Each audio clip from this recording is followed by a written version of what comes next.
In the early 5th century BC, the balance of power in the eastern Mediterranean was precarious. The Persian Empire, under the rule of the Achaemenid dynasty, stretched from the Indus Valley to the Aegean Sea. Darius I, the empire's third king, had already attempted to bring mainland Greece under his rule. That first effort ended disastrously at Marathon in 490 BC, when a smaller Athenian force defeated the Persians in open battle. For the Persians, Marathon was a setback, not a final defeat. Darius began preparations for a renewed invasion, but a revolt in Egypt delayed his plans.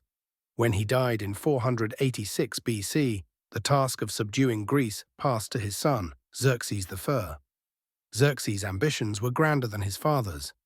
He aimed to bring all of Greece into the Persian fold, both as a matter of imperial prestige and to secure the empire's western frontier. In 481 BC, Greek envoys learned that Xerxes was assembling an army of unprecedented scale. Ancient sources such as Herodotus give figures in the millions, though modern estimates suggest perhaps 100,000 to 250,000 combat troops, with a vast supporting train of engineers, laborers, and camp followers.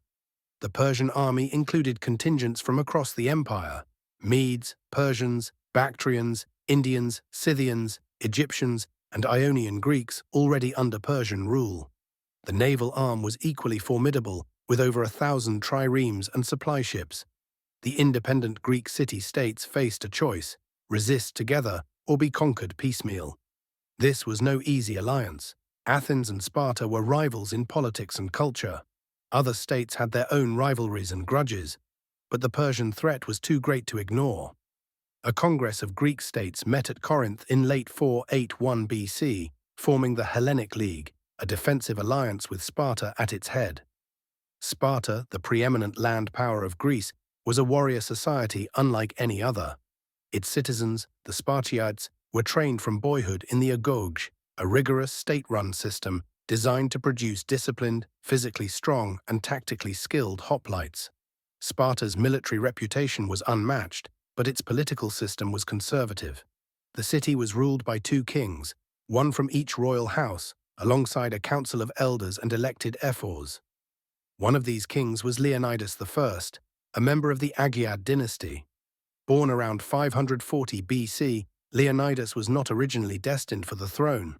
His elder half-brother Cleomenes had ruled before him, but Cleomenes died without a male heir, passing the crown to Leonidas in 489 BC. By the time of Xerxes' invasion, Leonidas was in his 40s, a seasoned soldier and a man of measured temperament. In the summer of 480 BC, Persian forces began their march south from Thessaly. The Greek plan called for holding the narrow coastal pass of Thermopylae, the Hot Gates, a bottleneck where the mountains pressed close to the sea, allowing only a narrow front for battle. By defending Thermopylae on land and the nearby Artemisium Strait at sea, the Greeks could block the Persian advance. Sparta, however, faced a problem. At the time of the planned defense, the city was observing the Carnia, a religious festival during which military activity was severely restricted. The Olympic Games were also imminent. The Spartans, unwilling to break religious law, agreed to send only an advance guard. Leonidas was chosen to command this force, 300 picked hoplites, all men with living sons to carry on their family lines. They were not alone.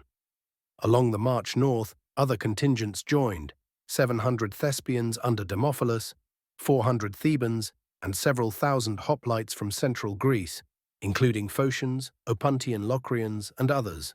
In total, Leonidas commanded perhaps 7,000 men when he reached Thermopylae. The Gates of Fire. Thermopylae was a natural fortress. The pass in 480 BC was only a few dozen meters wide at its narrowest points, with steep mountains to the west and the Malian Gulf to the east. In antiquity, the area was dotted with warm sulfur springs, hence the name Hot Gates. The geography meant that a large army could not deploy its full strength at once. The battle would be fought on a narrow front, neutralizing much of the Persian numerical advantage. Leonidas positioned his men behind an ancient Phocian wall that blocked part of the pass. Here the Spartans and their allies could fight in the tight, cohesive phalanx formation, each hoplite's large aspis shield overlapping with his neighbors, spears projecting forward in a bristling line. Against the massed ranks of the Persians, this was Greece's strongest weapon. Xerxes, confident in his overwhelming numbers, waited 4 days before ordering an attack, perhaps hoping the Greeks would disperse at the sight of his army. When they did not, he sent forward Medes and Scythians, followed later by his elite Immortals, so named because their numbers were always maintained at exactly 10,000. The assaults were relentless but unsuccessful. The Spartans rotated fresh troops into the front ranks, fought in disciplined ranks, and exploited their longer spears and heavier armor to deadly effect. On the first day of fighting, the Persians suffered heavy losses. Greek sources report that the Spartans feigned retreats to lure the enemy into disorder before counterattacking. The narrow terrain prevented Persian cavalry from operating effectively and funneled infantry into the killing ground. The second day was a repeat of the first. Xerxes sent wave after wave, but the Greek lines held. Even the Immortals failed to break through. The Persian king is said to have leapt from his throne 3 times in agitation at the losses. For the Greek defenders, morale remained high. They knew they were holding one of the empire's largest armies at bay. Yet Leonidas must have been aware that their position could be compromised. The pass was not entirely secure. A mountain path led over the hills to the rear of the Greek lines. This path was guarded by 1,000 Phocians, but its existence was no secret. The last stand. On the evening of the second day, disaster struck. A local man named Ephialtes, seeking favor from the Persians, informed Xerxes of the hidden mountain path. Under cover of darkness, Xerxes dispatched a force of Immortals under Hydarnes to outflank the Greeks. As dawn approached, the Phocian guards were surprised and fell back to higher ground, allowing the Persians to march unopposed toward the Greek rear. Word reached Leonidas of the betrayal.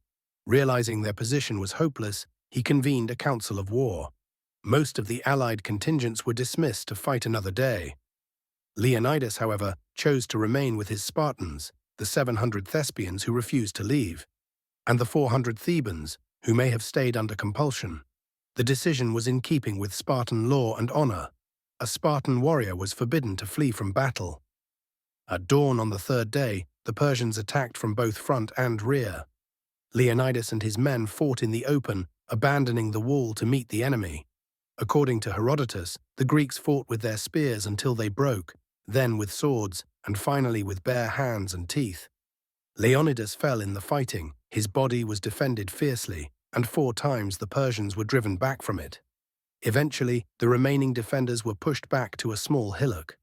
Surrounded, they were overwhelmed by missile fire. The last Spartans and Thespians died where they stood.